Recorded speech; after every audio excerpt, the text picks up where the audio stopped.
మొక్కవోని దీక్షతో పంటను కాపాడుకోవాలని తప్పించే ఒక యువకుడి శ్రమ కర్నూలు జిల్లాలో అందరినీ కదిలిస్తుంది. కలుగొట్ల గ్రామానికి చెందిన కౌలు రైతు కాంతన్న 3 ఎకరాలలో పత్తి సాగు చేశాడు. అయితే తీవ్ర వర్షాభావ పరిస్థితుల వల్ల పత్తి మొక్కలు ఎండిపోయే దశకు చేరుకున్నాయి. తండ్రి పడ్డ కష్టం వృధా కాకూడదనే ఉద్దేశంతో ఆయన కుమారుడు ప్రదీప్ సరికొత్త ఆలోచించాడు. బైక్ పై బిందెలతో నీళ్లు తెచ్చి జగ్గుతో ప్రతి పత్తి మొక్కకు నీళ్లు పోస్తూ ప్రాణం పోశాడు.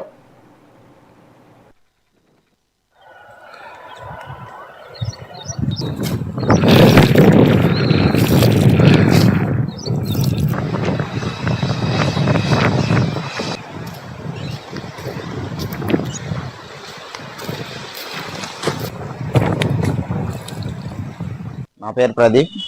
మాది కర్నూలు డిస్టిక్ ఎమ్మెజనూరు మండల్ కలగొట్ల విలేజ్. మేము గత 2 ఏళ్ళుగా పత్తి వ్యవసాయం చేస్తున్నాం. కౌలుకి పొలం తీసుకొని మేము గత 2 ఏళ్ళుగా కౌలు చేస్తుండగా మాకు ఎటువంటి లాభం రాకుండా నష్టాలే వస్తున్నాయి. వర్షాలు వచ్చి పొలాల్లో పంటలు మొత్తం నీళ్ళు తాగిడి తట్టుకోలేక చనిపోతున్నాయి. అధిక వర్షాలు రావడం వల్ల పొలాలు పోతున్నాయి. ఇప్పుడు కౌలుకి 3 ఎకరాలు పత్తి చేసాం. ఇప్పుడు కూడా వర్షాలు లేక ఎండిపోతున్నాయి. అతిగా వర్షాలు వస్తే మొత్తం పొలం చచ్చిపోతుంది. వర్షాలు రాకుండా ఉంటే ఇలా కడవలు తెచ్చుకొని నీళ్లు పోసుకోవాల్సి వస్తుంది. ఎలాగైనా పంటను రక్షించుకోవాలనే ఉద్దేశంతో కడవలతో నీళ్లు తెచ్చుకొని చిన్న చిన్న మొక్కలకు నీళ్లు పోయడం జరుగుతుంది. మా నాన్నగారు గత 3 రోజుల నుండి చెప్తున్నారు, పొలంలో మొక్కలు ఎండిపోతున్నాయి, నీళ్లు పోయమని చెప్తున్నారు. ఆ ఉద్దేశంతో నేను నిన్న వెళ్ళి మొక్కలకి నీళ్లు పోయడం జరిగింది.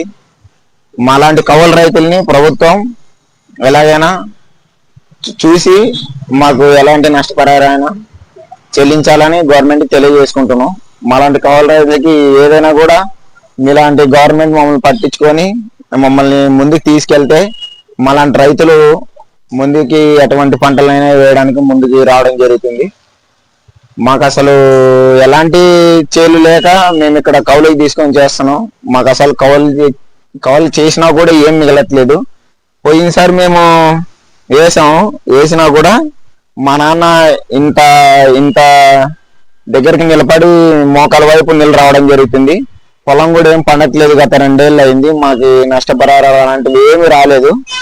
ఈ సంవత్సరం కూడా వర్షాలు లేక పొలాల్లో పంట వస్తుందో రాదో అనే విధంగా మేము కొనసాగుతున్నాం.